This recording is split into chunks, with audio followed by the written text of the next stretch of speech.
قال الله تبارك وتعالى في كلامه المجيد أعوذ بالله من الشيطان الرجيم بسم الله الرحمن الرحيم والله جعل لكم من أنفسكم أزواجا وجعل لكم من أزواجكم بنين وحفظة ورزقكم من الطيبات أفبالباطل يؤمنون وبنعمة الله هم يكفرون. قال المؤلف والمفسر رحمه الله تعالى أدام النفع بعلومه وعلومكم في الدارين آمين إلى أن قال يذكر تعالى نعمه على عبيده بأن جعل لهم من أنفسهم أزواجا من جنسهم وشكلهم ولو جعل الأزواج من نوع آخر ما حصل الائتلاف والمودة والرحمة ولكن من رحمته خلق من بني آدم ذكورا وإناثا وجعل الإناث أزواجا للذكور. اب مفسر رحمۃ اللہ علیہ ان آیات کی تفسیر فرماتے ہیں کہ اللہ پاک اپنے بندوں کو نعمتیں یاد دلاتے ہیں. تو اس میں بھی مفسرین کرام نے ایک مسئلہ لکھا ہے کہ کسی پہ احسان کر کے یاد دلانا تو اچھا نہیں ہوتا. جیسے کہ اللہ نے خود قرآن میں فرمایا ہے کہ لا تبطلوا صدقاتکم بالمن والاذی، کہ جو تم صدقات و خیرات کرتے ہو اس کو احسان جتلا کر یا دوسرے کو تکلیف پہنچا کے ثواب ضائع نہ کرو. یعنی خیرات کیا ہے تو ٹھیک ہے، اللہ نے تمہیں توفیق کی.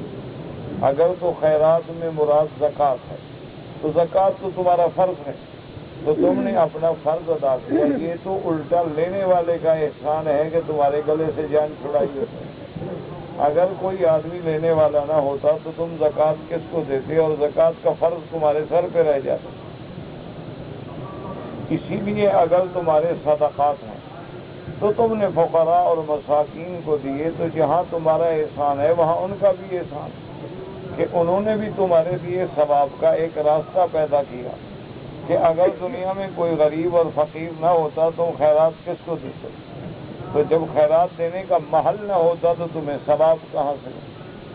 اسی لیے حضرت حسن بصری رحمت اللہ علیہ جو بہت بڑے محدث عالم اور ولی من اولیاء اللہ گزرے ہیں، ان کی خدمت میں اگر کوئی غریب آتا، فقیر آتا، مسکین آتا، سائل آتا تو بڑا احترام فرماتے، اس کے لیے چادر بچھاتے، بڑی عزت سے بٹھاتے اور فرماتے ہؤلاء برید الآخرہ، بھئی یہی تو ہمارے ڈاکیے ہیں جو ہماری ڈاک لے کے جنت میں پہنچائیں گے، آخرت میں پہنچائیں گے.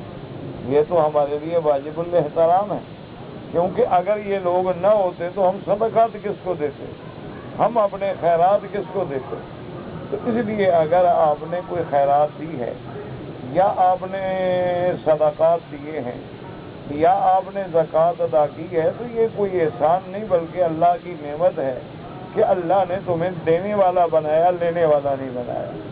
اسی لیے حضور صلی اللہ علیہ وسلم نے فرمایا الید العلیٰ خیر من الید السفلیٰ، کہ اوپر والا ہاتھ جو ہے وہ نیچے والے سے بہتر ہوتا ہے. کہ اوپر والا ہاتھ تو دینے والا ہے اور نیچے والا جو ہے لینے والا.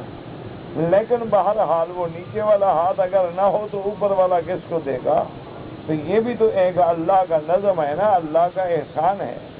اب زمین نہ ہو تو تم چلو گے کیسے؟ زمین ہو اور تمہارے پاؤں نہ ہوں تو پھر کیسے چلو گے؟ تو ہر لحاظ سے ہر چیز جو ہے وہ اللہ نے نعمت بنائی. تو نعمتوں پر احسان جتلانا تو اچھی بات نہیں ہے. اور خاص طور پہ قرآن جو ہیں، جو بڑے بڑے کریم اور سخی اور جواد اور اشراف اور انصاف لوگ ہیں، وہ تو احسان کر کے کبھی جتاتے ہی نہیں ہوتے، احسان کر کے بھول جاتے. اسی لیے آپ نے قرآن پڑھا ہے ماشاءاللہ، اور ابھی قریب میں آپ سورۃ یوسف علیہ السلام پڑھ چکے ہیں. تو اس میں آپ نے دیکھا نہیں ہے کہ حضرت یوسف علیہ السلام نے جن دو ساتھیوں کو آپ نے خواب کی تعبیر بتلائی اور ایک بیچارہ تو پھانسی چڑھ گیا، اور ایک جو تھا وہ اپنے منصب پہ پہنچ گیا، وہ بادشاہ کا ساقی تھا، بادشاہ کو شراب پلانے والا۔ تو اب مدتیں گزر گئیں اور اس نے حضرت یوسف علیہ السلام کا پیغام ہی بھلا دیا، اور کئی سال حضرت یوسف علیہ السلام کو مزید جیل میں کاٹنے پڑے۔ یہ تو مدت کے بعد بادشاہ نے خواب دیکھا، اور جب بادشاہ کے خواب کی تعبیر دینے والا کوئی نہ ملا تو اس کو یکدم خیال آیا کہ بھئی وہ خواب کی تعبیر دینے میں تو حضرت یوسف کا کمال ہے۔ حضرت یوسف علیہ السلام نے جو تعبیر دی تھی وہ بالکل حق تھی۔ تو اس نے فوراً بادشاہ سے عرض کیا کہ اگر آپ اجازت دیں تو قید خانے میں ایک ایسا آدمی موجود ہے جو صحیح تعبیر دے سکتا۔ تو اب جناب واپس آیا وہ حضرت یوسف علیہ السلام کی خدمت میں، اور آگے ان کو بتلایا کہ جی ایسے بادشاہ نے خواب دیکھا ہے۔ تو حضرت یوسف علیہ السلام نے بات ہی نہیں کی کہ میں نے تم سے کیا کہا تھا اور تم نے کیا شرافت کی۔ پہلے تو بھائی میں نے تمہیں خواب کی تعبیر بتلائی، اس کا کیا صلہ دیا ہے کہ پھر پوچھنے آ گئے ہو؟ آپ نے بات ہی نہیں کی۔ یہ تو مقام ہی نہیں نا کریم کا کہ کسی پہ احسان کر کے جتلائے، کسی کو احسان کر کے پھر ستائے اور تکلیفیں پہنچائے۔ اگر آپ کو اللہ نے احسان کی توفیق دی ہے، جس کو محاورات اردو میں کہتے ہیں کہ نیکی کر اور دریا میں ڈال، بھئی نیکی کرو اور بھول جاؤ، بس بات ختم ہو گئی۔ لیکن اللہ نے کیوں نعمتیں یاد دلائی، ایک بات کو سمجھا کریں۔ اسی لیے علماء فرماتے ہیں کہ یہ حالات ہوتے ہیں کہ جو لوگ نعمتوں کا شکر کرنے والے ہیں ان کو تو یاد دلانے کی ضرورت نہیں، لیکن جو بار بار نعمتوں پہ انکار کرے، بار بار نعمتوں پہ انکار کرے، بار بار نعمتوں پہ انکار کرے تو ان کو یاد دلانا جو ہے وہ ضروری ہوتا ہے۔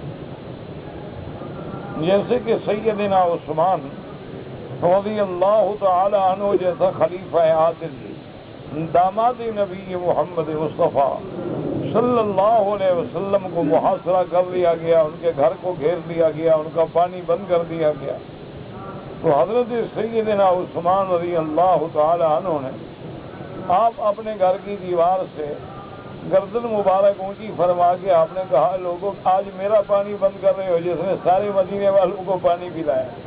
تمہیں یاد ہے کہ حضور کے زمانے میں ایک کنواں تھا یہودی کا، اور وہ بدبخت کسی کو پانی نہیں دیتا تھا اور پانی بیچا کرتا تھا۔ تو حضور صلی اللہ علیہ وسلم نے ایک دن مسجد میں فرمایا کہ کوئی شخص ہے جو اس کنویں کو خرید کے مسلمانوں کے لیے وقف کر دے، اس کی جنت کا محمد مدنی ذمہ دار ہے۔ تو حضرت عثمان رضی اللہ تعالیٰ عنہ اس کے پاس گئے اور کہا کہ یہ کنواں بیچتے ہو؟ وہ یہودی تھا، اس کو پتا تھا کہ حضرت عثمان کو غرض ہے۔ تو اس نے جو قیمت لینی تھی نا ایک کنویں کے بجائے 7 کنووں کی قیمت وصول کی اس نے، لیکن حضرت عثمان نے ادا کی اور اسی وقت وقف کر دیا، اور حضور کی خدمت میں آئے کہ یا رسول اللہ وہ کنواں میں نے خرید لیا ہے اور سب مسلمانوں کے۔ تو آپ نے فرمایا کہ میں نے تو سارے مدینے والوں کو پانی پلایا، تم میرا پانی بند کر کے کھڑے۔ تو ان حالات میں احسان کا جتلانا ضروری ہوتا ہے، ورنہ احسان بلا وجہ نہ جتلایا جائے، بلا ضرورت نہ جتلایا جائے۔ تو اب اللہ کی اتنی نعمتوں کے بعد بندہ شرک کرے، اللہ کی اتنی نعمتوں کے بعد کفر کرے، اللہ کی اتنی نعمتوں کے بعد اللہ کے بیٹے اور بیٹیاں اور بیویاں اور بچیاں بنائے، تو پھر اللہ پاک تنبیہ کرتے ہیں۔ تو دراصل اللہ کی طرف سے یہ تنبیہ جو ہے یہ بھی نعمت ہے، ہمیشہ یاد رکھا کریں۔ آپ دیکھیں نا اپنی اولاد کو آپ ڈانٹتے ہیں، کبھی کبھی والدین اپنی اولاد کو مارتے ہیں، کبھی کبھی اتنا شدید مارتے ہیں کہ لوگ حیران ہو جاتے ہیں۔ تو اب باپ دشمن تو نہیں ہوتا نا، اس کا مقصد اس کی بھلائی ہوتا ہے، لیکن یہ باتیں اولاد کو بعد میں سمجھ آتی ہیں جب خود اولاد والے بن جاتے ہیں۔ جب وہ خود بیٹوں والے بنتے ہیں نا پھر سمجھ آتا ہے کہ یار ہمارے ساتھ تو باپ نے ٹھیک کیا تھا، آج وہی ہو رہا ہے، ہمارے ساتھ بھی اولادیں وہی کر رہی ہیں۔ تو اس لیے یہ بھی اللہ کی نعمت ہے، ترغیب ہو تب بھی نعمت ہے، ترہیب ہو تب بھی نعمت ہے۔ تو اللہ اپنے بندوں کو اپنی نعمتیں یاد کراتے ہیں کہ اے میرے بندے تم یاد کرو میرا کتنا بڑا احسان کہ میں نے تمہاری جنس سے جوڑے بنا دیے، اور اگر میں تمہاری جنس سے، تمہارے نوع سے، تمہارے قسم سے، تمہارے اشکال سے تمہارے لیے جوڑے پیدا نہ کرتا تو تمہارا تو زندگی گزارنا بھی مشکل ہو جائے. یعنی آپ اندازہ فرمائیں کہ جنت جیسی کون سی نعمت ہوگی. سب سے اعلیٰ مقام جو ہے وہ جنت ہے. لیکن مفسرین نے لکھا کہ آدم علیہ السلام جو جب جنت میں پیدا ہو گئے تو اب آپ چونکہ اکیلے تھے، لیکن اللہ تبارک و تعالیٰ نے ان کے سکون و تسکین کے لیے بھی ہوا کو پیدا کیا. اسی لیے لفظ سکنا، سکن، تسکین مادہ ایک ہے. اسی لیے اللہ نے فرمایا یا آدم اسکن انت وزوجک الجنہ. جہاں حکم ہے ٹھہرنے کا وہاں ہے سکون پکڑنے کا، وہاں ہے راحت پکڑنے کا. بھی اب تو تمہاری بیوی بھی ہو گئی. دیکھو نا، اب آدمی اکیلا بیٹھا ہو، کتنا بڑا محل ہو، آدمی بور ہو جائے گا، تنگ ہو جائے گا، آدمی ڈپریشن کا شکار ہو جائے گا. لیکن اگر آدمی کے ساتھ بیوی ہے، میاں بیوی ہیں، بات کر رہے ہیں، ہنس رہے ہیں، بول رہے ہیں، مختلف چیزیں بنا رہے ہیں، کھا رہے ہیں، سوہرے کو پریشانی 20 سال گزار دیں گے ایک مکان میں، پرواہ نہیں ہو. اکیلے آدمی کو کہو تو جناب اس کو 4 دن میں اکیلے زندگی ٹسنے پہ آ جاتی ہے. تو یہ اللہ کا ایک بہت بڑا احسان ہے. اچھا، اور اگر اللہ نہ کرے ہماری بیویاں ہماری جنس سے نہ ہوتی، یعنی ہماری بیوی کسی اور چیز سے، جیسے جنات ہیں، جنوں سے بنی ہوتی، تو وہ تو آگ کی مخلوق ہے. تو اسی لیے دیکھا نہیں ہے کہ بعض جنیات کا جو مردوں سے تعلق ہو جاتا ہے تو وہ مرد ایسے ہو جاتے ہیں جیسے جل کے کوئلہ ہو گئے ہوں، جو کہ وہ تو آگے آگ ہے. آگ کے ساتھ کون گزارا کر سکتا ہے؟ تو آدمی جلتے جلتے جل جاتا ہے. اسی طرح بعض خواتین پر بھی جن خبیث فاسق جو ہیں وہ مسلط ہو جاتے ہیں، تو وہ عورتیں بھی بیچاری جو ہے نا وہ بالکل ایسے جل کے کوئلہ ہو جاتی ہیں. یہ جو ہے نا ہمارے ملکوں میں ایک عام رواج، یہ تو مکر ہوتا ہے سارا، نہ کوئی جن ہوتا ہے نہ کوئی چیز ہوتی ہے. یہ تو سارے بے حیائی کے طریقے ہیں. چونکہ شہروں میں تو بھائی فلم موجود ہے، فلم دیکھنے جا رہے ہیں، روکنے والا بھی کوئی نہیں. کلب جا رہے ہیں، فلم جا رہے ہیں، اور جناب شاپنگ کے لیے جا رہے ہیں، آج بیچ پہ جا رہے ہیں، آج جناب لانگ ڈرائیو پہ جا رہے ہیں. اب دیہات کی عورتیں کیا کریں؟ وہ کیسے نکلیں؟ ان کو پھر جن ہو جاتے ہیں، اور وہ جن پھر ہدایت کرتا ہے کہ جناب وہ ملتان والے پیر سے نکلوں گا، میں ادھر سندھ والے پیر سے نہیں نکلوں گا. اور اگر ملتان والی عورت کو ہو جائے تو سندھ والے پیر سے نکلتا ہے، وہ ملتان والے پیر بیکار ہو جاتے ہیں. اس لیے کہ سفر ہوگا، راستے میں اس کو موقع ملے گا اور اپنے دوست کو ملنے کی. اس سارے بہانے ہوتے ہیں، کوئی جن ون نہیں ہوتا. تو جن جب ہوگا تو آدمی ایسے ہوگا جیسے ٹی بی کا مریض ہو، ابھی قبر سے نکلا ہو. وہ تو شکل بتاتی ہے اس کو کہ جن ہے، اس کے پوچھنے کی ضرورت ہی نہیں ہوتی. مرد ہو یا عورت ہو، اس کی تو اللہ معاف فرمائے، اللہ معاف فرمائے، اللہ معاف فرمائے، شکل تبدیل ہو جاتی. ویسے جنات ہوتی ہیں، مردوں سے عورتوں سے تعلق رکھتے ہیں. باقاعدہ ایک حدیث مبارک میں ذکر آیا ہے کہ ایک عورت تھی مکہ مکرمہ میں، اس کا عاشق جو ہے وہ جن تھا. تو ایک دن وہ اپنے گھر میں بیٹھی تھی، کافی دن ہو گئے وہ جن نہ آیا. تو اس کو انتظار تھی کہ وہ میرا بڑا سچا عاشق ہے، لیکن پتہ نہیں وہ کیوں نہیں آتا. تو کچھ دیر کے بعد اس نے محسوس کیا کہ آج وہ درخت پہ آیا ہوا ہے، آیا بیٹھا ہے. کیونکہ جس کو جن ہو جائے نا وہ دیکھ سکتا ہے، دوسرا نہیں دیکھ سکتا. تو اس نے پہچان لیا کہ ہاں وہ بیٹھا ہے. تو اس نے کہا اوپر کیوں بیٹھے ہو، آ جاؤ، نیچے آؤ، گھر میں رہو، ہمیشہ آتے ہو، آج تم درخت چھپ کے بیٹھے ہوئے. اور اس نے کہا تمہیں پتہ نہیں ہے کہ ایک نبی پیدا ہوئے ہیں، محمد الرسول اللہ صلی اللہ علیہ وعلی آلہ واصحابہ وسلم، اور ان کے آنے کے بعد جنوں کا بڑا خراب حال ہے. اور پھر حضور پاک نے ان برائیوں سے منع کر دیا ہے، اور میں مسلمان ہو گیا ہوں. تو میں بتانے آیا ہوں کہ تمہارا ہمارا تعلق ختم ہو گیا آج کے بعد، کہ اب جو ہے وہ میں ناجائز تعلق نہیں رکھ سکتا ہوں، کیونکہ اب میں مسلمان ہوں. میں کیسے گناہ کر سکتا ہوں؟ جب آدمی نے کلمہ پڑھ لیا لا الہ الا اللہ محمد الرسول اللہ، تو اس کے بعد گناہ کا کیا تصور ہے؟ اب تو ہم حضور کے غلام بن گئے. تو جب ہم نے حضور کو اپنا رہبر، اپنا نبی، رسول، اپنا امام، اپنا قدوہ، اپنا اسوہ مان لیا، تو اب جو حضور کا حکم ہے اس پہ چلو، جس سے منع کیا رک جاؤ، بات تو ختم. جب آدمی کلمہ پڑھ لیتا ہے تو گویا اپنے اوپر اسلام خود بخود نافذ کر دیتا ہے.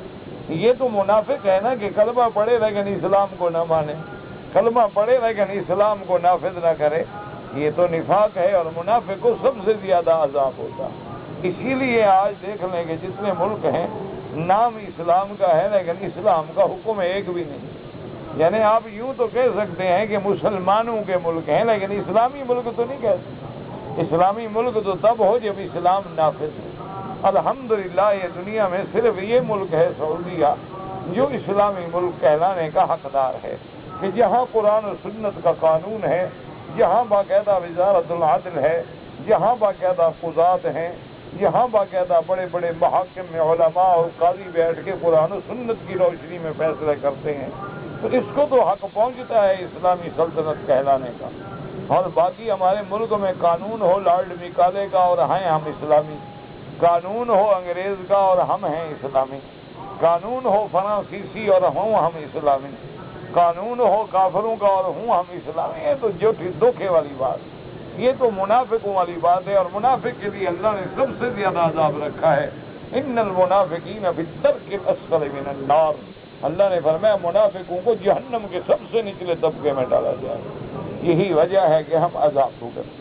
اب دیکھو نا، گھر میں ہم کہتے ہیں جی مسلمان ہیں، لا الہ الا اللہ محمد رسول اللہ، لیکن ہمارے گھروں میں اللہ معاف فرمائے نہ نماز ہے، نہ روزہ ہے، نہ زکوٰۃ ہے، نہ صدقات ہیں، نہ خیرات ہیں، اگر کہیں ہے تو وہ رسم و رواج ہے، کبھی عرس کر لیا، کبھی 11ویں شریف، کبھی آیت کریمہ کا 1.25 لاکھ پڑھوا لیا، اور کبھی وہ رشوت کھاتے ہوئے افسر پکڑا گیا تو بیگم نے جناب آگے کلمات شروع کر دیے میلاد شریف کے، اب اللہ چھڑوائے گا، انا للہ و انا الیہ راجعون۔ اللہ تبارک یعنی ایک تو حرام کرے، جرم کرے، اور چھڑوانے کے لیے اب یاد آئی آیت کریمہ، تو اس آیت کریمہ نے تم کو پہلے نہیں سمجھایا کہ رشوت حرام ہے، اس آیت کریمہ نے پہلے نہیں سمجھایا کہ حرام کھانا حرام ہے، ظلم کرنا حرام ہے۔ یہ تو استہزاء ہے، ہم نے مذاق بنا رکھا ہے کہ پکنک کے طور پہ عمرے پہ بھی تشریف لے آتے ہیں، اور اس کے بعد پھر یورپ بھی تشریف لے جاتے ہیں، کبھی کعبۃ اللہ کے طواف کرتے ہیں اور کبھی کلب میں جا کے ڈانس کرتے ہیں، اور ہیں مسلمان ماشاء اللہ، اور کبھی یہاں جناب بڑے ادب سے کھڑے ہو کے تین دفعہ بسم اللہ پڑھ کے زمزم پیتے ہیں، اور جب دوسرے ملکوں میں جاتے ہیں تو وسکی اور شراب پیتے ہیں کون؟ ماشاء اللہ مسلمان ہیں اور سادات ہیں اور سید ہیں، مخدوم ہیں ماشاء اللہ، انا للہ و انا الیہ۔ اسلام کی حکومت ہوتی، یہ لوگ تو جیل میں پڑے ہوں، اسی کوڑا کھائیں، مخدوم کیا مطلب؟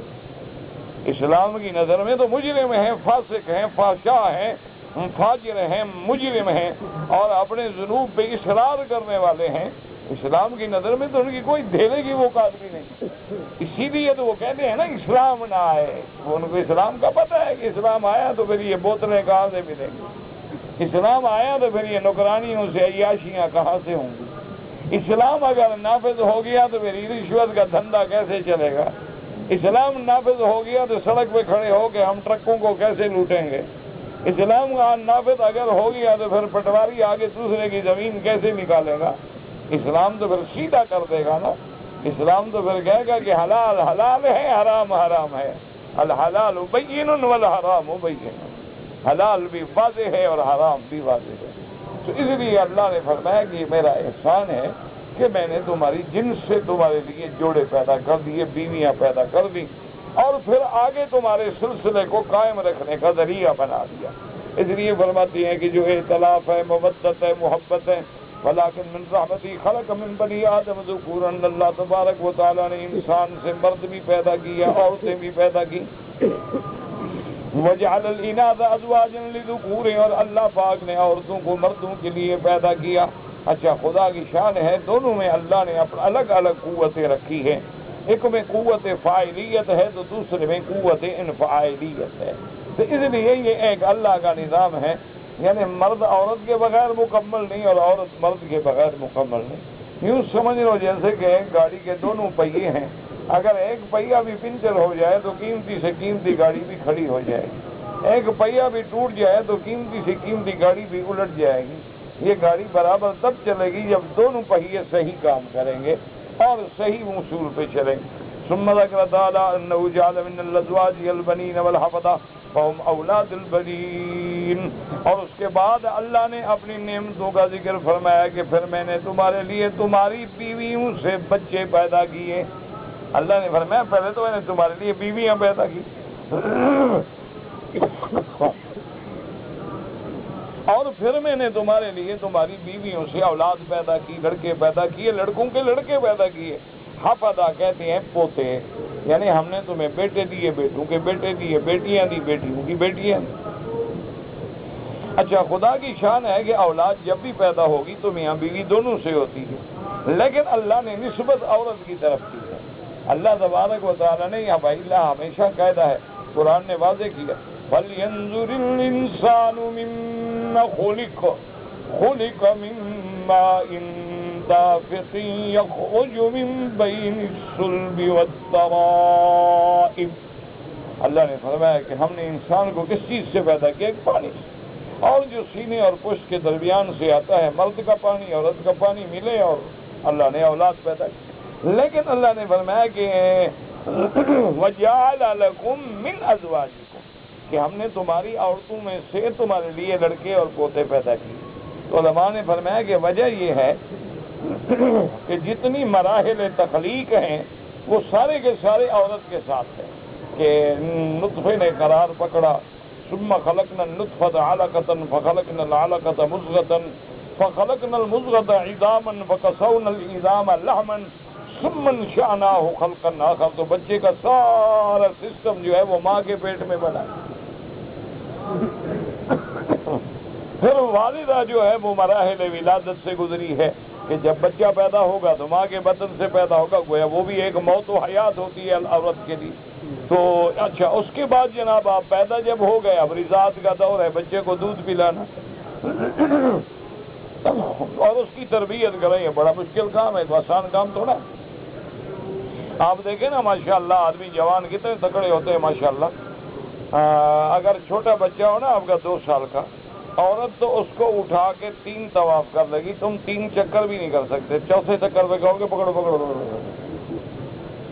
یہ اللہ کا نظام ہے، اسی لیے جب بڑے ہو جاتے ہو تو ماں کی قدر نہیں کرتے ہیں، کہ جس ماں نے پیٹ میں اٹھایا ہے، تم کبھی ایک اینٹ 5 کلو کی پیٹ پہ باندھ کے 3 دن تو چل کے دکھاؤ، تجربہ کر لینا، رات گھر جا کے ایک اینٹ اٹھا لینا اور اس کو پیٹ پہ چادر کے ساتھ باندھ کے ذرا چلتے رہنا، دیکھو کیا اثر ہوتا ہے۔ تو یہ اس کا کمال نہیں ہے کہ وہ بچے کو 9 مہینے اپنے پیٹ میں رکھے اور اسی حال میں بیچاری جو ہے وہ تمہاری روٹی بھی پکائے، ہانڈی بھی پکائے، تمہاری گھرکیاں بھی سنے، تمہارے ڈانٹ بھی کھائے اور ساری تکلیفیں بھی برداشت کرے۔ یہ تو اللہ نے اس کو حوصلہ دیا ہے، اللہ نے اس کو حلم دیا ہے، اللہ نے اس کو صبر دیا ہے۔ اچھا، اسی طرح پھر جب ولادت کا مرحلہ ہوتا ہے نا، ایک دفعہ بچے کو بچہ پیدا ہو نا، مرد سے عقل آ جائے، ہمیشہ کے لیے توبہ کر لو، لیکن اس کے بعد یہ بھی اللہ نے اس کو توفیق دی ہے، بیچاری برداشت کرتی ہے، کیا حال ہوتا ہے۔ اسی لیے حضور نے فرمایا، جب پوچھا نا کسی نے یا رسول اللہ میرے اوپر سب سے زیادہ حق کس کا ہے، آپ نے فرمایا اموں کا، تیری ماں کا حق۔ اس نے پھر پوچھا کہ یا رسول اللہ چلو ماں کا حق تو ہو گیا، اس کے بعد آپ نے فرمایا اموں کا، پھر بھی تیری ماں کا حق ہے۔ اس نے کہا حضور اس کے بعد، فرمایا اموں کا، تیری ماں کا حق ہے۔ اس نے کہا حضور اس کے بعد، فرمایا ثم ابا کا، باپ کا تو چوتھے نمبر پہ حضور نے نام دیا، 3 دفعہ حق فرمایا، اور اس ماں کا تیرا حق ہے۔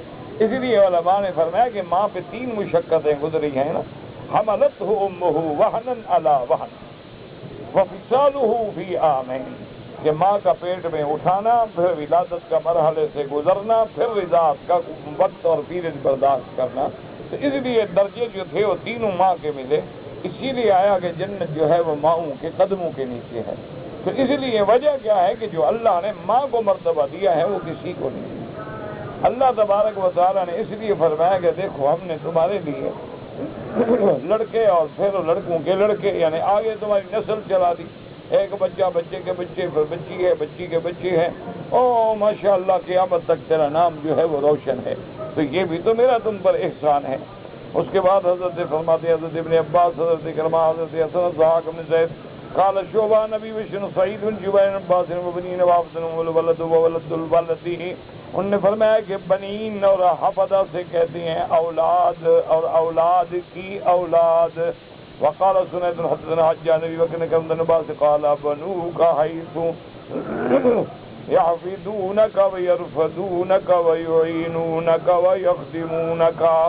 اور حضرت ابن عباس کا ایک قول یہ ہے کہ حفظہ کا لفظ جو ہے اس کا معنی ہے مشقت، تو کیا مانا کہ اولاد پہ لازم ہے کہ وہ اپنے والدین کی خدمت کرے، مشقت برداشت کرے، اپنے والدین کا ہر حال میں ساتھ دے۔ اسی لیے حضور نے فرمایا انت ومالک لابیک، تم اور تمہاری دولت جو ہے وہ تمہارے باپ کی ہے، یعنی تمہارا باپ گویا تمہارا بھی اور تمہارے مال کا بھی مالک ہے۔ اس لیے حکم ہے کہ ہر حال میں اپنے والدین کی خدمت کرو، والدین کے لیے مشقت برداشت کرو، والدین کے ساتھ اخلاق سے پیش آؤ، وَاخْفِضْ لَهُمَا جَنَاحَ الذُّلِّ، اور بالکل نرمی کے ساتھ، اور اس کے بعد ان کے لیے ہمیشہ دعا بھی کرو، وَقُلْ رَبِّ ارْحَمْهُمَا كَمَا رَبَّيَانِي صَغِيرًا، دعا کرو کہ یا اللہ ہمارے والدین پہ رحم فرما جیسے انہوں نے ہمارے بچپن میں رحم کیا ہے، کہ وہ رات کو سردی ہو، شدید سردی ہو، باپ تو جناب پر اگر بچہ 2 دفعہ رو پڑے نا، باپ کہے گا کیا تماشا بنا رکھا ہے، ٹی ٹی کرا اٹھا کے دے دو دوسرے کمرے میں۔ باپ کا تو یہ حال ہوتا ہے نا، باپ تو آئی جی بنا ہوتا ہے نا گھر میں، وہ تو ہر وقت وردی میں ہوتے ہیں نا حضرت، باہر جائیں گے دوستوں کے آگے بچ جائیں گے، گھر جائیں گے تو آنکھیں تن جائیں گی، ایسے معلوم ہوگا کہ ابھی وردی پہن کے حضرت تھاندار صاحب سے چیز لائے۔ یہ کیا اللہ کا عذاب ہے، انا للہ و انا الیہ راجعون۔ بس ہمارے حال پہ اللہ رحمت کرے، حال پتلا ہو گیا، لیکن ماں کا دل دیکھو کہ وہ رات کو 10 دفعہ بھی اٹھے گا، اگر وہ پیشاب کر دے گا تو آپ اسی طرف آ جائیں گی، بچے کو خشک طرف سلائے گی، اور پھر اسی سردی میں اس کے کپڑے دھوئے گی، نہلائے گی، اور دن میں 14 دفعہ بدلے گی۔ کبھی نہیں کہے گی کہ دیکھو ابھی پہنایا تھا، پیشاب کر دیا، گندا کر دیا، مٹی میں چلا گیا۔ والد صاحب کو کہو ایک دن تو چھوٹے بچے کے کپڑوں کی ذمہ داری لے لیں، شام تک تمہیں سمجھ جو آ جائے، کہو یار مجھے بچے کیا، یہ خدا خود ہی پیدا نہ کرتا، میں نہ پیدا ہوتا تو نہ میں عذاب دیکھتا۔ یہ اللہ تبارک و تجربہ کر دیکھو نا، ایک دن بیوی سے کہو کہ تم جاؤ اپنے ماں باپ کے گھر، آج چھوٹے بچے میں سنبھالوں گا، شام کو جب واپس آئے نا انشاءاللہ تم پاگل خانے میں نہ ہو تو جو مرضی آئے مجھے رکھنا، جو مرضی آئے مجھے گالیاں دیں، انشاءاللہ اگر پاگل خانہ قریب ہوگا نا تو پہنچ جاؤ گے، اور اگر دور ہوگا تو انشاءاللہ جناب جب بیوی واپس آئے گی نا تو آدھا آٹا آپ کے سر میں ہوگا، آدھا مٹی بھی زمین پہ ہوگا، اور باورچی خانہ اجڑا پجڑا ہوگا، غسل خانے پہ تباہی آئی ہوئی ہوگی، بسترے وہاں پڑے ہوں گے، سرانے وہاں پڑے ہوں گے، وہ کہے گی کیا ہو گیا، عذاب ہو گیا، یہ جو تم بلائیں میرے لیے چھوڑ گئی ہو، جینے تو تم نہیں ہیں بلائیں ہیں، تو یہ تمہاری اولادیں اب بلائیں بن گئی ہیں۔ انا للہ و انا الیہ راجعون، یہ رونے کے مقام ہے، ہنسنے کے مقام ہے۔ یہ الگ بات ہے کہ آدمی کے دماغ میں ہی ہدایت نہ ہو، آدمی کے دماغ کے اندر ہی اگر رضالت ہو تو وہ کیا کر سکتے ہیں، وہ تو رونے والی بات پہ ہنسے گا اور ہنسنے والی بات پہ روئے گا۔ تو اس لیے حالانکہ یہ رونے کا مقام ہے کہ اللہ نے ماؤں کا کتنا بڑا دل بنایا ہے۔ اچھا پھر خدا کی شان دیکھو، اگر ایک عورت سے 2 دفعہ 3 دفعہ بچی پیدا ہو جائے کہ تم چھوڑو جی کیا عذاب آ گیا، لڑکیاں ہی پیدا کرتی ہیں، لڑکا تو ہوتا ہی نہیں ہے اس سے، یہ تو میرے لیے عذاب، میں بس ہی اب دوسری شادی کروں گا، اس سے تو لڑکا ہوتا ہی نہیں، بدبخت لڑکا ہو یا لڑکی، یہ مرد کے نطفے میں ہوتا ہے، لڑکی کا عورت کا اس میں قصور ہی کوئی نہیں۔ عورت کی مثال ایسے ہے جیسے اللہ نے زمین بنائی، اب زمین میں گندم کا بیج ڈالو گے تو گندم نکلے گی، جو ڈالو گے تو جو نکلے گی، بیج تو مرد ڈالتا ہے، اس میں اگر عورت والے جراثیم ہے تو عورت کیا کرے غریب، اس کا کیا گناہ ہے کہ لڑکی پیدا ہو گئی، تو تمہاری بیماری اپنا علاج کراؤ، عورت کا تو کوئی گناہ نہیں، لیکن عذاب عورت پہ آ جائے وہ جی یہ تو بس لڑکیاں ہی جنتی ہے، وہ اللہ کے بندے لڑکیاں نہ ہوتی تم کہاں سے پیدا ہوتے، اگر دنیا میں لڑکیاں نہ ہوتی تو آپ حضرت بھی تو تشریف نہ لے آتے۔ اسی لیے حکم ہے کہ لڑکی کی پیدائش پر جو بندہ منہ گندا کرے اور اداسی کا اظہار کرے وہ کافروں کا ہم نوا ہوتا۔ حضور نے فرمایا یہ کافروں کی عادت ہے، اللہ جب بچی عطا فرمائے تو زیادہ خوشی کرو تاکہ کفر کا انکار ہو اور کفر کا مقابلہ ہو۔ یہ تو کافر، یہ تو اللہ کی تقدیر پر اعتراض ہے کہ بچی کیوں، اللہ نے فیصلہ کیا، تم کون ہو فیصلہ بدلنے والے، اللہ چاہے لڑکیاں دے اور اللہ چاہے لڑکے دے، اللہ چاہے جوڑے دے اور اللہ چاہے دروازے بند کر دے، بالکل ہی نہ، یہ اس کی مرضی ہے، اس کا نظام ہے۔ آمنا باللہ، اللہ کی رضا پہ، اللہ کی قضا پہ ہمیں راضی ہونا چاہیے۔ باقی یہ دنیا میں تو اکثر چکر ہوتے ہیں، جی وہ تویز لے آؤ تو بچہ ہو جائے گا، اور تویز لے آؤ تو فلاں ہو جائے گا. تویزوں سے بچے ہوتے تو بھلا ہسپتال لوگ بند نہ کر دیں. 2-4 مولوی ہر ضلع میں بٹھا دیتے, تویز دیتے جاؤ. اس کو ٹی بی ہے تویز دے دو, اس کو نمونیا ہو گیا ہے تویز دے دو. وہ میرا ایک پیر دوست تھا, اب تو فوت ہو گیا, بہت بڑا پیر تھا وہ. تو وہ حضرت محبوب سبحانی رحمۃ اللہ علیہ کی گدی کا سجادہ نشین تھے. بہرحال میرا تو بڑا لحاظ کرتا تھا, بیچارہ فوت ہو گیا, اللہ اس کی قبر پہ رحمت کرے. میں ایک دفعہ گیا اتفاق سے, تو میں نے کہا چلو آج اس کے شہر میں آئے ہیں تو اتفاق بھی ہے تو میں ان کو مل لوں, اچھی بات. تو بہرحال میں نے پتہ کیا, انہوں نے کہا کہ ہاں جی حضرت موجود ہیں, حضرت اپنے محل میں تشریف فرما ہے. خیر میں گیا اور بڑی محبت سے ملا. بہت بڑا محل تھا اور ساتھ باغ تھا. میں نے دیکھا کہ باغ میں بیٹھے ہیں لڑکے, 50-100-150 لڑکا بیٹھا ہوا ہے اور کاغذ رکھے ہوئے ہیں اور کچھ لکھ رہے ہیں. تو میں نے پیر صاحب سے پوچھا کہ حضرت خیر تو ہے, آج یہاں کو پرچہ ہو رہا ہے, بچوں کا امتحان ہو رہا ہے, کیا ہے 100-150 لڑکا ایک آم کے نیچے لڑکے بیٹھے لگے ہوئے, بیچارے کو پڑھ رہے ہیں کہ امتحان ہو رہا ہے. ہاں نہیں صحیح تویز لکھ رہے ہیں. میں نے کہا پیر صاحب یہ کیا چکر بازی ہے, یہ لڑکے تویز لکھ رہے ہیں. انہوں نے کہا جناب اللہ تو آپ لکھیں گے, کون لکھے گا؟ میں نے کہا کیا مطلب ہے؟ کہا حضرت روز جو 2000 بندہ تویز لینے آئے تو میری انگلیاں نہیں ٹوٹ جائیں گی, کہاں سے لکھوں گا؟ یہ سکول کے بچے ہیں, ان کو بلا دیتے ہیں, شام کو جناب کھانا بھی کھلائیں گے, ان کو 10-10 روپے مٹھائی کے بھی دے دیں گے. یہ سارے تویز 10-20 ہزار اکٹھا ہو کے رکھ دیں گے, جو بھی آئے گا وہی تویز دے دیں گے. میں نے کہا اللہ کے بندے, جو اولاد کے لیے آئے وہی تویز ہے, یہ امرت دھارا ہے, کوئی تویز ہے کیا بلا ہے؟ اچھا ایک آدمی آتا ہے جی بیوی سے محبت نہیں, یہ تویز ہے. ایک آتا ہے جی طلاق ہو جائے, یہی تویز ہے. ایک آدمی آتا ہے جی میرا دشمن بیمار ہو جائے, یہی تویز ہے. دوسرا آتا ہے اس کو خیر بیمار ہے شفا ہو جائے, یہی. میں نے کہا یہ کیا ہوئے امرت دھارا ہے کہ سر پہ درد ہو تو یوں لگا دو اور پیٹ میں درد ہو تو قطرہ پلا دو, یہ کیا بلا ہے؟ انہوں نے کہا مکی صاحب تویزوں سے کام نہیں ہوتے. اصل بات یہ ہوتی ہے کہ 2000 بندہ جو روز کا ہم سے تویز لے جاتا ہے, اللہ نے جس کے مقدر میں کام لکھا ہے 500-800 کا کام تو ہونا ہے, وہ تو اللہ کی تقدیر میں فیصلہ ہوگا. جن کا ہو گیا وہ ہمارے پکے مرید, اور جن کا کام ہو جائے وہ ہمارا مرید ہے. باقی انہوں نے کہا یہ ہمارا خاندانی تویز ہے 15, اس کا نام بھی تویز کا 15, اس نے مجھے بتایا تھا بیچارے. اور میں نے دیکھا بھی وہ 15 مانا کیا ہے, یعنی یوں لکھو تو 15 بنتے ہیں, یوں لکھو تو 15 بنتے ہیں, یوں لکھو تو 15 بنتے ہیں, یوں گنو تو 15 بنتے ہیں, یوں گنو تو 15 بنتے ہیں. وہ عجیب سا چکر ہے. اس تویز کو کہتے ہیں 15 تویز, یعنی ہر لحاظ سے 15 نمبر بنے گے, گنو گے تو 15 بن جائے. جیسے کسی نے کہا تھا نا کہ درد کو جس طرح ہی الٹو درد ہے, درد درد درد, جیسے لکھو درد درد ہی ہوتا ہے. تو وہ بھی کوئی ایسا درد ہے ان کا کہ ہر بلا میں میرے پیر کا وہی تویز چلتا تھا. اس کو میں نے سیدھی بات بتا رہا کہ مکی صاحب کیا تویز چلتے ہیں, سارا دن میں بھنگ پیتا ہوں, شراب پیتا ہوں, میرے تویز چلتے ہیں. اور نے کہا بس قوم بے وقوف ہے, باپ دادے سے ہمیں پیر بنایا ہوا ہے, ہماری بھی سلطنت چلتی ہے, ہم کیوں اپنی سلطنت کو خراب کریں؟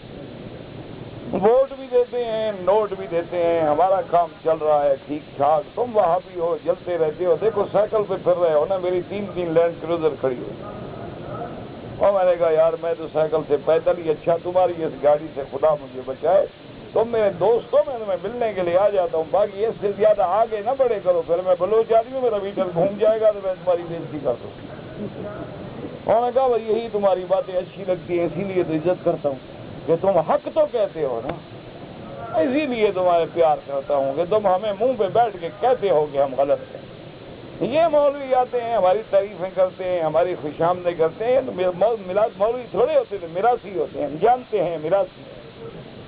یہ مولوی شولوی کوئی نہیں ہے, لیکن چونکہ ہمارے گیت گاتے ہیں ہم بھی کھڑے ہو جاتے ہیں حضرت حضرت حضرت, ورنہ دل میں ہم سمجھتے ہیں میراثی. مولوی ہو, عالم ہو اور حق نہ کہیں تو وہ لوگ بھی سے دعا کرو اللہ پاک ہمیں ان غلط خیالوں سے نکالے. دعا کرو اللہ ہمیں اپنی تقدیر پہ صحیح ایمان نصیب کرے. نؤمن بالقدر خیرہ وشرہ من اللہ تعالی والبعث بعد الموت. یہ عقیدہ ہے, عقیدہ. آمنت باللہ وملائکتہ وکتبہ ورسلہ والیوم الآخر, اور اس کے بعد فبالقدر خیرہ وشرہ من اللہ تعالی والبعث بعد الموت قل لن یصیبنا الا ما كتب اللہ لنا. یہ سب دھندے ہیں، تویز ہیں. یہ کوئی تویز نہیں لکھتے کہ یہودی مر جائیں. نہیں، ان کے تویز ہم مسلمانوں کے لیے ہیں. طویل لکھیں بدبخت یہودی مر جائیں، کافر مر جائیں، نصرانی مر جائیں، ہندو مر جائیں، بابری مسجد کو گرانے والے مر جائیں. طویل دیکھیں، مانے ہم تمہاری بزرگی. یہ سارے طویل مسلمانوں کو خراب گمراہ کرنے کے لیے ہے، توحید سے ہٹانے کے لیے. کیا بات ہے؟ بس یاد رکھو، تمہیں طویل کا شوق ہو نا، اللہ کے قرآن سے بڑا کوئی طویل نہیں. بس اللہ کے قرآن سے لو لگاؤ، اللہ کے قرآن سے دل لگاؤ، اللہ کے قرآن پہ ایمان لے آؤ. بس اس سے بڑا طویل دنیا میں کوئی پیدا ہوا نہیں. اللہ کا کلام ہے، کوئی طویل اس کا مقابلہ نہیں کر سکتا. ایک پیر کا کلام ہے، ایک بندے کا کلام ہے، ایک میرے رب کا کلام ہے. سورۃ فاتحہ سے بڑا کوئی طویل نہیں. معوذتین سے بڑا شیطانوں کو بھگانے کے لیے کوئی طویل نہیں. آیت الکرسی ہے، سورۃ البقرہ ہے، سورۃ آل عمران ہے. ایمان سے تم یقین تو رکھو، انقلاب آ جائے گا. اگر تیرے رزق میں کمی ہے، کاروبار میں کمی ہے، روز رات کو سورۃ الواقعہ پڑھو اور استغفار کرو جتنا کر سکتے ہو. استغفر اللہ، استغفر اللہ، کم از کم 10,000 دفعہ روز کا پڑھو. اگر مہینے میں انقلاب نہ آ جائے تو جو مرضی آیا کہ مجھے کہہ دیں. کیوں؟ اللہ کا قرآن ہے، وَقُلْ تُسْتَغْفِرُوا رَبَّكُمْ إِنَّهُ كَانَ غَفَّارًا. استغفار کرو، تمہارے بخشنے والا گناہ اللہ ہے. يُرْسِلِ السَّمَاءَ عَلَيْكُمْ مِدْرَارًا، آسمانوں سے تم پر لگاتار متواتر بارشیں برسا دے گا تاکہ تیری زمینیں تازہ ہو جائیں.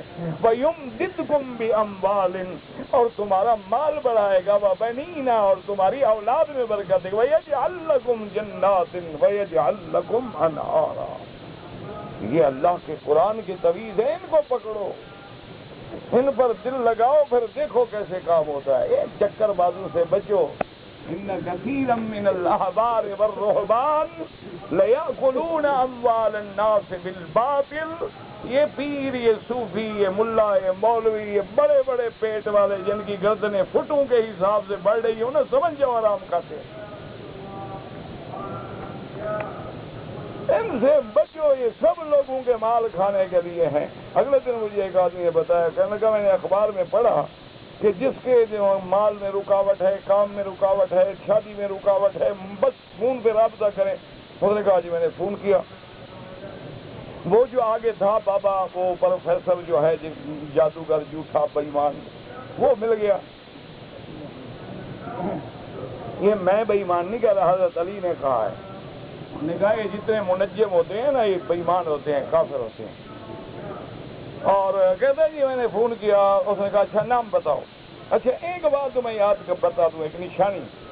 جب کوئی تم سے نام پوچھے نا کہ اپنا نام اور ماں کا نام بتاؤ، سمجھ جانا یہ غلط آدمی. ایک نشانی ہمیشہ یاد رکھو. ایک میری نشانی گرا باندھ دو. جو پیر، جو مولوی کہے نا بابا نام بتاؤ، ٹھیک ہے جی، ماں کا نام کیا؟ بس ماں کا نام مجھے سمجھ جاؤ یہ کوئی جادو ہے، جفر ہے، نجوم والا ہے، یہ قرآن والا نہیں. قرآن کہتا ہے باپ کے نام سے پکاری، ہماری ماں کا نام کیوں پوچھ رہا ہے؟ اس کا معنی یہ حساب کرے گا، ذائقہ بنائے گا. تو اس نے جب پوچھا کہ جی نام کیا ہے اور ماں کا نام کیا ہے، اور وہ کہتا ہے میں چونکہ بے روزگار ہوں، پریشان ہوں. میں نے کہا، اس نے کہا جی آپ ہمیں پھر 1 گھنٹے کے بعد فون کریں. 1 گھنٹے کے بعد فون کیا. انہوں نے کہا کمال ہے، تم پر تو بڑا سخت جادو ہو گیا، تمہارا کام بند، دکان بند، نوکری بند، ہر طرف سے تمہارے دروازے بند کر دیے گئے. تو میں نے کہا بابا اللہ تیرے بند کرے تو اب کھلیں گے کیسے؟ اس نے کہا فوراً 1000 ریال مجھے ٹی ٹی سے بھیجو، باقی بات آگے بتائیں. تو مجھے اس نے ٹیلی فون کیا. میں نے کہا یار سب سے پہلے تو تم بے ایمان ہو کہ کعبے میں رہ کے بابے کو فون کر رہے ہو. اللہ کے گھر پر بھی تمہارا ایمان نہیں ہے. اور ایسے لوگوں کے ساتھ پھر ایسا ہی ہوتا ہے. وہ علامہ اقبال کا قصہ مشہور ہے نا، اس کی ایک پیر کے ساتھ دوستی تھی. وہ علامہ صاحب قلندر آدمی تھے نا، اس کی سب سے دوستی تھی. یہ اہل حدیثوں سے بھی دوستی تھی، غیر مقلدوں سے بھی دوستی تھی، پیروں سے بھی دوستی تھی، فقیروں سے بھی دوستی تھی، گانے والوں سے بھی دوستی، قلندر بندہ تھا جی، سب سے دوستی تھی حضرت کی۔ تو ایک پیر سے دوستی تھی تو کٹھے بیٹھ کے حقہ پیتے تھے شام کو، تو بیٹھے ہوئے تھے تو ایک آیا مرید جناب، بڑے ادب سے ہاتھ باندھ کے پیر سائیں کے پاؤں پہ جناب پہلے تو سجدہ کیا، اس کے بعد ہاتھ باندھ کے بیٹھ گیا۔ انہوں نے کہا بابا خیر خیر کیسے آئے؟ انہوں نے کہا حضرت بہت پریشان ہوں، قرضہ ہو گیا ہے، بس میں نے کہا حضرت کی خدمت میں جا کے دعا کر دیا۔ اچھا بابا اچھا ٹھیک ہے دعا کریں گے۔ اس نے 100 روپیہ جیب سے نکالا اور حضرت کی خدمت میں پیش کیا، حضرت کی میری طرف سے نظر ہے، دعا کریں میرے اوپر 1000 کا قرضہ ہے، اللہ ادا کر دے۔ اس زمانے میں 1000 بڑی بات ہوتی تھی۔ تو علامہ اقبال ہنس پڑا، وہ کلندر آدمی تھا، وہ ہنس پڑا۔ تو پیر صاحب نے کہا کہ تم کیوں ہنستے ہو؟ انہوں نے کہا میرے حساب سے تو یہ بدبخت 1100 کا مقروض ہو گیا۔ انہوں نے کہا 1000 پہلے دینا تھا الوک نے اور 100 تمہیں دے دیا، تو 1100 کا مقروض گیا، تمہاری دعا کا مجھے پتا ہے جو لگے گی۔ وہ پاگل، یہ 100 تم قرضے والے کو دے کے آتے تو باقی 900 تو بچتا، تم اس کو دینے آئے ہو۔ انہوں نے کہا بس تمہارے سامنے میں پھر کسی مرید کو نہیں ملوں گا۔ انہوں نے کہا تمہاری مرضی، لیکن بات سیدھی ہے، پہلے 1000 کا قرضہ تھا، اب 100 دے آئے، 1100 ہو گیا میرے، باقی تمہاری دعا جتنا لگتی ہے نا مجھے پتا ہے، مجھے کبھی نہیں لگی تو اس کو کیا لگی۔ تو یہ سارے چکر ہیں، دعا کرو اللہ ان چکروں سے بچائے اور اللہ ہمیں اپنا دیوانہ بنائے، اللہ ہمیں محمد مدنی کا دیوانہ بنائے، اللہ ہمیں قرآن و حدیث کا دیوانہ بنائے، اللہ ہمیں اپنے دروازے پہ مانگنے کا بھی طریقہ سکھا دے۔ ہم بدبختوں کو تو مانگنا بھی نہیں آتا نا، دعا کرو اللہ ہمیں مانگنے والا بنا دے، اللہ ہمیں مانگنا سکھا دے۔ ایک اللہ کے ولی تھے، وہ یہاں میں نے کئی عرصہ روتے ہوئے دیکھا، بس ہمیشہ یہی روتے رہتے تھے، اللہ میاں مانگنا بتلا دے، اللہ میاں مانگنا سکھلا دے۔ میں نے پوچھا کرنے کہ جب مانگنا آ گیا تو ملنے سے تو دیر ہی نہیں لگتی، ہمیں تو مانگنا ہی نہیں آتا نا، جب صحیح نہیں مانگیں گے، بٹن صحیح پہ ہاتھ ہی رکھیں گے تو تالا کیسے کھلے گا؟ ہمیں تو بیٹا مانگنا نہیں آتا، جب مانگنا آ گیا تو اس کے خزانے میں کمی ہے، وہاں سے تو دیر ہوتی نہیں، وہاں سے تو فوراً خیرات مل جاتی ہے، لیکن ہمیں مانگنا نہیں آ رہا۔ بس دعا کرو کہ اللہ ہمیں مانگنا سکھلا دے، اور دعا کرو کہ بن مانگے عطا فرما دے، کہ وہ قادر ہے، اس کو کیا ضرورت ہے بھلا ہمارے مانگنے سے اس کے شان میں کوئی زیادتی ہو جائے گی، یا ہم نہیں مانگیں گے تو اللہ کی جلال میں، اللہ کے کمال میں کوئی کمی آ جائے گی۔ بس دعا کرو کہ ہمیں بن مانگے عطا فرما دے۔ اور جیسے ایک بدو نے حضور کے سامنے دعا مانگی تھی نا، اس نے جنگل کا رہنے والا تھا، حضور کی خدمت میں آیا، اس کے بعد دعا کر رہا، اللہم خلقتنی مجانا، اللہ میاں تو نے مجھے مفت پیدا کیا ہے، نہ ٹھیک نہیں ہے بات، نہ تم جو پیدا ہوئے پیسے لگے تھے تمہارے، مفت پیدا ہوا ہے نا، باپ دادے کے لگے ہوں، تمہارے تو نہیں لگے نا۔ تو کہنے لگا اللہ میاں تو نے مجھے مفت پیدا کیا، وَرَزَقْتَنِي مَجَّانًا، کھانا پینا بھی تو نے مفت دیا ہے، کہیں سے نہ بھی ملے تو ہوا ملتی ہے، پانی ملتا ہے، گزارا ہو جاتا ہے، اللہ میاں آپ جنت بھی مفت دے دے، کیا چکیاں پسوا رہے ہیں۔ حضور پاک بڑے خوش ہوئے، انہوں نے کہا دیکھو یہ دل سے دعا ہے۔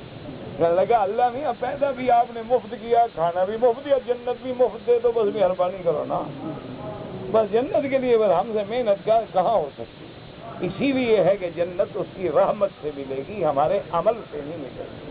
ہم کروڑوں عمل کر لیں تو ایک نعمت کا شکر بھی نہیں کر سکتے۔ اس لیے اللہ نے فرمایا وَجَعَلَ لَكُمْ، حضرت فرماتے ہیں حضرت ابن عباس، بنوک حیث یحفظونک، یعنی تیرے اللہ نے تجھے بیٹے دیے ہیں تاکہ تیرے ساتھی بنے، تیری مددگار بنے، تیری خدمت کریں۔ حفظ الولائد حولہن واسلمت بکفہن ذمۃ الاجمال، اللہ تبارک و تعالیٰ نے اولاد دی ہے، کوئی پکڑ رہا ہے، کوئی بٹھا رہا ہے، کوئی اٹھا رہا ہے، کوئی طواف کرا رہا ہے، کوئی نہلا رہا ہے، خدمت کر رہا ہے۔ وقال مجاہد بنین وحفظة ابنہ وخادمہ، اور ایک معنی یہ ہے کہ بنین وحفظہ، کہ اللہ نے تمہیں اولاد بھی دی اور خادم بھی دیے۔ وقال فی روایت الحفظۃ والانصار والاعوان والخدام، اور ایک روایت میں ہے کہ حفظہ کا معنی مددگار، معاون، خادم۔ وقال طاؤوس وغیر روایت الحفظۃ الخدم، وقد قال ابو مالک ورسول مسیح، وقال عبد الرزاق امر امام بن الحكم النباني انه قال حفظة من خدمك من ولد وولد ولدك، اصل تو حفظہ اس کو کہتے ہیں کہ جس نے تیری خدمت کی، چاہے وہ بیٹا ہو یا بیٹے کا بیٹا ہو، لیکن عام لفظ جو ہے حفیظ کہتے ہیں پوتے کو، یعنی بیٹے کے بیٹے کو۔ واللہ عالم۔ کہتے جی کہ اگر آدمی حالت جنابت میں ہو، یعنی غسل نہیں کیا، لیکن تقریر سن سکتا ہے یا قرآن کی تلاوت سن سکتا ہے، کر نہیں سکتا، سمجھ آ گئی بات؟ یعنی قرآن نہیں پڑھے کیونکہ جنوب میں ہے، ناپاک ہے جب تک کہ پاک۔ ہاں کوئی اور پڑھ رہا ہے، آواز آ رہی ہے، سن رہا ہے تو کوئی بات نہیں، لیکن بہرحال کوشش کیا کریں کہ جنابت کے بعد فوراً غسل کریں۔ کہتے جی کہ مجھے راستے میں چلتے ہوئے ایک مسواک ملا ہے، کوئی بات نہیں، چھوٹی موٹی چیزیں استعمال ہو سکتی ہیں۔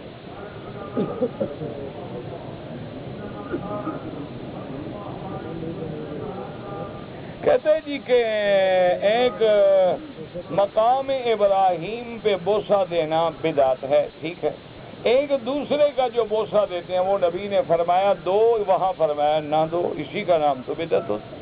حجر اسود پہ حضور نے بوسہ دیا، سنت ہے، مقام ابراہیم پہ نہیں دیا، بدعت ہے۔ بیوی کو، مرد کا بیوی کا بوسہ دینا سنت ہے، باپ کا بیٹے کو بوسہ دینا سنت ہے، یہ تو بات نہیں، جو حضور نے فرمایا سنت ہے، جہاں روک دیا وہ بدعت ہے۔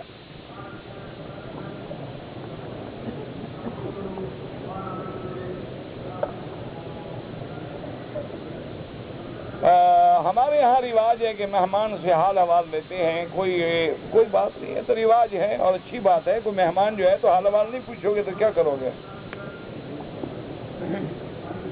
اگر شادی کی رسومات جو ہیں انٹرنیٹ پہ ادا کی جائیں وہ نہیں ہوتی، لازماً وکیل بناؤ جو جا کے تمہارا ایجاب و قبول کرے۔ ٹیلی فون پہ یا انٹرنیٹ پہ یہ جو رواج بنے ہیں غلط ہیں۔ حضور صلی اللہ علیہ وسلم نے فرمایا ہے کہ عورت کی نماز جتنی پردے میں ہوگی وہ افضل ہے۔ کیا مانا کہ عورت کے لیے آخری صف افضل ہے؟ کیوں؟ عورت کے لیے گھر میں نماز پڑھنا افضل ہے، کیوں؟ گھر کے برآمدے میں پڑھنا افضل ہے، پھر برآمدے کے بجائے کمرے کے اندر پڑھنا افضل ہے، وجہ کیا ہے کہ پردہ ہو۔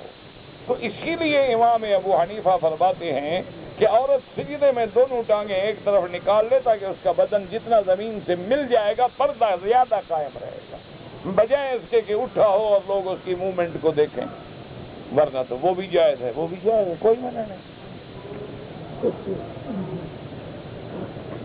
اگر کوئی آدمی مسجد عائشہ سے عمرہ کرنا چاہے، امام ابو حنیفہ رحمۃ اللہ علیہ اور امام شافعی رحمۃ اللہ علیہ کے نزدیک جائز ہے، نفلی عبادت ہے، لیکن سب ائمہ کے نزدیک مکے میں رہتے ہوئے طواف کرنا جو ہے وہ زیادہ افضل ہے۔ اگر عمرہ نصیب ہو اللہ پھر مدینے کا نصیب فرما دے میقات کا۔ ہاں اگر کوئی کرنا چاہے تو جائز ہے۔ اگر کوئی آدمی فجر کی نماز یا عصر کے بعد طواف کی 2 رکعت، حنفی ہے تو بعد میں پڑھے اور شافعی حنبلی ہے تو پڑھ لے، کوئی مسئلہ نہیں، کوئی جھگڑا نہیں۔ اگر ایک آدمی قرآن پڑھنے کے بعد یا ختم کرنے کے بعد اپنے رشتہ داروں کو، مرحومین کو ثواب بخشتا ہے، ملے گا۔ اگر ثواب نہ ملتا تو جنازے کی دعا مانگنے کی ضرورت ہی نہیں تھی، پھر جنازہ کیوں پڑھا جاتا؟ بس مر گیا آدمی دفن کرو۔ یہ کیا مطلب ہے کہ لے آؤ اور اس کے اوپر نماز پڑھو اور اس پر جنازہ پڑھو، اس کے لیے دعا کرو، اللہ اغفر لحینا و میتنا و شاہدنا، کیا مطلب؟ اسی لیے حضور نے فرمایا کہ جب بندے کو دفن کر لو تو قبر پہ کھڑے ہو کے اس کے لیے دعا کرو۔ وہ دعا کرنا جو ہے سنت ہے۔ آپ نے فرمایا الآن یسأل، اب سوال جواب ہوگا، فاسألوا له التثبیت، اللہ سے دعا مانگو کہ اللہ اس کو قبر میں ثابت قدم رکھے، سوال جواب میں ثابت قدم رکھے، تو میرا بھائی ثواب پہنچتا ہے، بالکل پہنچتا ہے۔ یہ تو میں نے کل بتا دیا تھا کہ ہاں جو لوگ تقلید کریں گے تو ایک کی کریں گے، 2 کی نہیں۔ زمزم کے کیا معنی ہیں؟ ٹھہر جا، رک جا، ویسے نام ہو گیا جب کسی چیز کا کوئی نام رکھ دیا جائے پھر معنی نہیں کیا جاتا۔ جنت میں جب جائیں گے 4 پہاڑ، مجھے تو نہیں پتا کیا مطلب ہے 4 پہاڑ، مجھے نہیں سمجھ آئی۔ میرا بھائی آپ نے کیا لکھا ہے؟ اگر عصر کی نماز قضا ہو جائے تو اس کو پہلی بات تو یہ ہے کہ اگر تم ترتیب والے نہیں ہو تو فوراً ادا کرو، ورنہ مغرب سے پہلے پہلے ادا کر لو، کوئی قضا پڑھ سکتے ہو عصر کے بعد۔ اگر ایک آدمی عمرے کا احرام اپنے گھر سے باندھ کے پھر مسجد عائشہ گیا، وہاں 2 رکعت پڑھی، نیت کی، عمرہ کیا، ٹھیک ہے، بالکل کوئی منع نہیں، لیکن افضل یہی ہوتا ہے کہ وہیں جا کے غسل کرے، تیاری کرے، وہیں کپڑے بدلے، وہیں 2 رکعت پڑھے، تاکہ سارا کام جو ہے وہ میقات پہ کرے۔ لیکن آج کل حالات ہیں کہ وہاں کپڑے کہاں رکھوں گا، کہاں اٹھاؤں گا، اس لیے بعض لوگ جو ہیں 2 چادریں پہن کے ہوٹل سے گاڑی میں چلے جاتے ہیں اور وہاں وضو کر کے تیاری کر کے نفل پڑھ گیا، وہ بھی ٹھیک ہے، کوئی مسئلہ نہیں۔ کہتے ہیں جی کہ پریاں جو ہیں ان کی کیا حقیقت ہے؟ مجھے تو جی بندہ نہیں ملتا، تم پریوں کی بات ڈھونڈ رہے ہو، تم جانو پریاں جانے، میں نے دیکھی ہے پریاں کی حقیقت بتاؤں؟ اللہ کو پتہ ہے، کہتے ہیں ہمیں کوئی بندہ نہیں ملتا، یہ پری ڈھونڈ رہا ہے بیچارہ، سبحان۔ اب کو کہتے ہیں کوہ کاف پر ہوتی ہیں، اللہ کو پتہ، ہم نے تو نہیں سنا، نہ قرآن میں ہے، نہ حدیث میں ہے، نہ کسی اقوال صحابہ میں ہے، نہ کسی اللہ والے کے فرمان میں ہے، تو ہم کیسے آپ کو بتائیں؟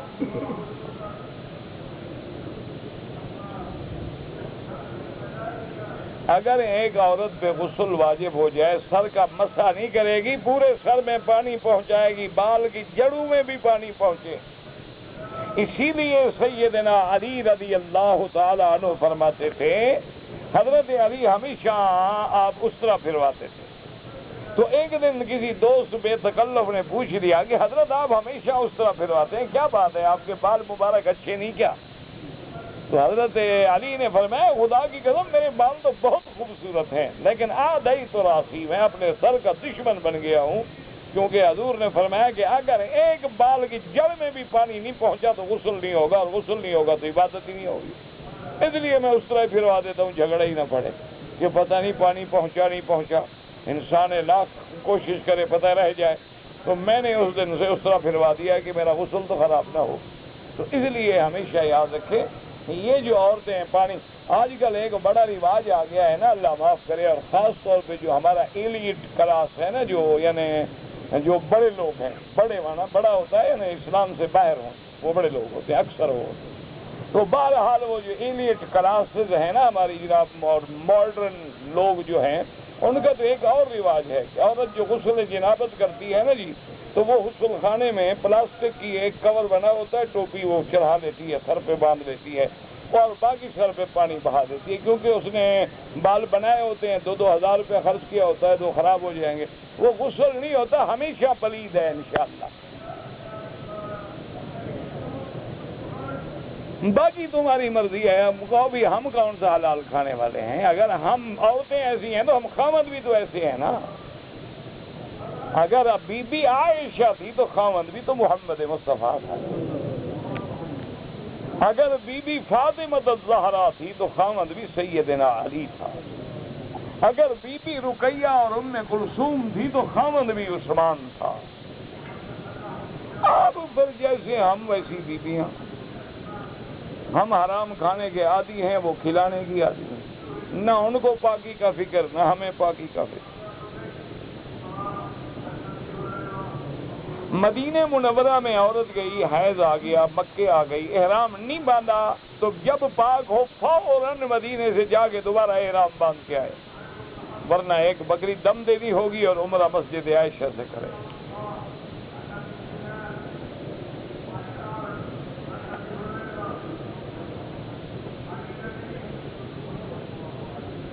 میرا ایک مخالف ہے، میں نے سنت پہ عمل کیا، اس کے پاس خود گیا، السلام علیکم کہا، اس نے جواب نہیں دیا، اب گناہ اس پر ہے، تم پر نہیں، تم نے اپنا حق ادا کر دیا۔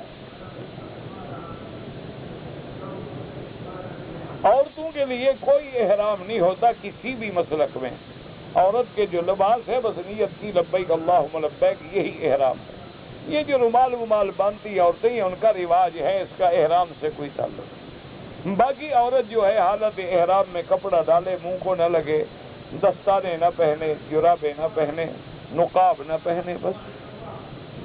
میری تنخواہ 750 ریال ہے، کسی نے مجھے 200 روپے دیے، بالکل لے لیں، 750 میں کیا ہوتا ہے؟ 1000 میں گزارا نہیں ہوتا، 750 تم مستحق ہو، بالکل زکوٰۃ بھی دے سکتے ہو۔ میرے چاچا عبدالحفیظ فوت ہو گئے، اللہ مغفرت فرمائے، اللہ سب کی جو فوت ہو گئے اللہ مغفرت فرمائے۔ پتہ نہیں نام میں نے غلط پڑھا ہو صحیح پڑھا ہو۔ اگر کسی آدمی نے آپ کو وصیت کی ہے کہ عمرہ کرو تو پھر کر سکتے ہو، ورنہ نہیں۔ آپ اپنے لیے کریں، اس کے لیے دعا کریں۔ ایک آدمی جو ہے وہ 3 سال سے غائب ہے، اس کی بیوی جوان ہے، وہ شادی نہیں کر سکتی، اس کا علاج یہ ہے کہ اگر اسلامی حکومت ہے تو محکمے میں درخواست دے 4 سال کے بعد کہ میرا خامند مفقود الخبر ہے، غائب ہو گیا ہے، تو قاضی اعلان کرے گا، اخبارات میں ہر وسیلہ استعمال کرے گا، جب متیقن ہو جائے گا کہ کوئی خبر نہیں تو اس کو اجازت دے گا، نکاح ختم کرے گا۔ ایسے نہیں نکاح کر سکتے۔ اگر تمہارے ملک میں انگریز کا قانون ہے تو 2-4 علماء اور 2-4 اپنے محلے کے بزرگوں کو بڑا بنا کے کمیٹی بنا کے ان کے سامنے مسئلہ رکھیں، وہ اعلان کریں گے، پھر وہ فیصلہ کریں تو بعد میں نکاح ہوگا۔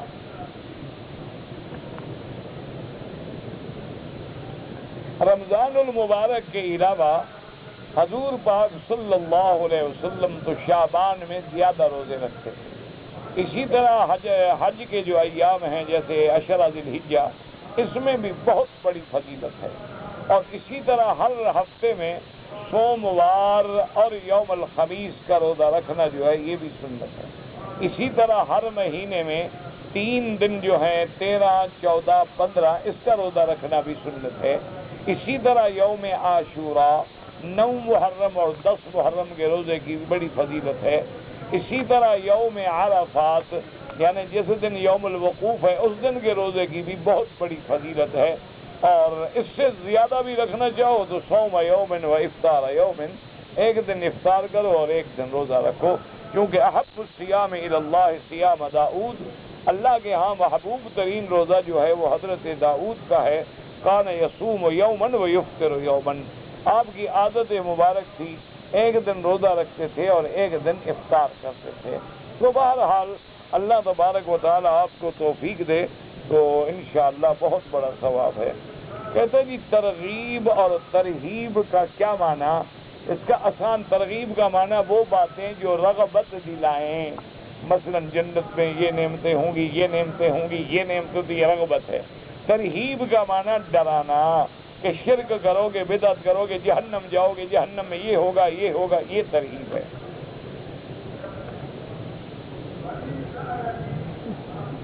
ہم مدینے سے آ رہے تھے مکہ شریف، بس والے نے میقات پہ نہیں روکا، تقریباً آدھے رستے کے اسٹاپ پہ بس روکا، وہاں سے ہم احرام باندھ سکتے ہیں۔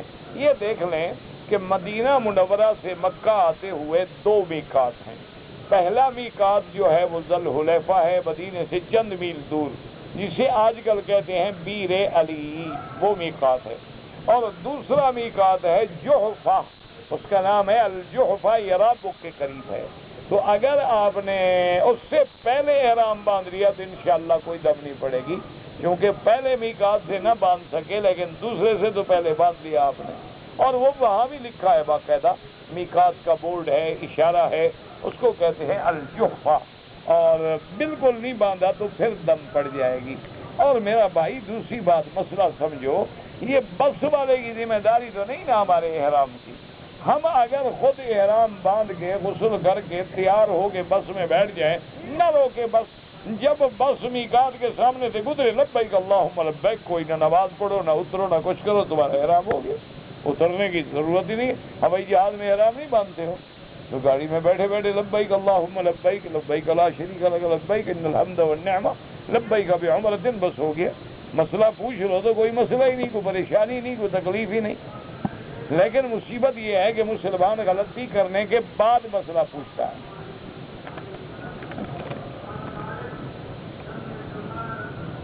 کہتے ہیں جی کہ بہت سارے ہم نے دیکھا ہے مسلمانوں کو کہ وہ نماز جنازہ نہیں پڑھتے، بیٹھ کے نفل پڑھتے رہتے ہیں، غلط بات ہے۔ جنازہ فرض کفایہ ہے، ہر مسلمان کو جنازہ پڑھنا چاہیے. اور یہ بھی یاد رکھو کہ ہم کسی کا جنازہ پڑھیں گے تو کوئی ہمارا بھی پڑھے گا، ورنہ ہمارا جنازہ کون پڑھے گا؟ وہ بھی لوگ نفلوں میں بیٹھ جائیں گے نا پھر. تو اس لیے جنازہ پڑھا کرو اور اپنے اجر کو ضائع نہ کیا کرو. کرو کرو کرو کرو کرو کرو کرو کرو کرو کرو کرو